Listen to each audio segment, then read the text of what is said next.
I am sitting in a 15 Dodge Ram 1500. This has the prox key. We're going to be pulling the pin and adding another prox key. So go under pickup, pin extraction, 15, enter, read our pin, 6195, we'll back out, key coding, go to prox,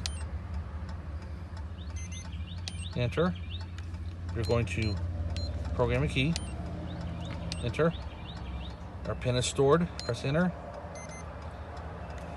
check our new fob, press OK, hold it up next to the start button, press unlock or lock a couple times, 3 keys programmed.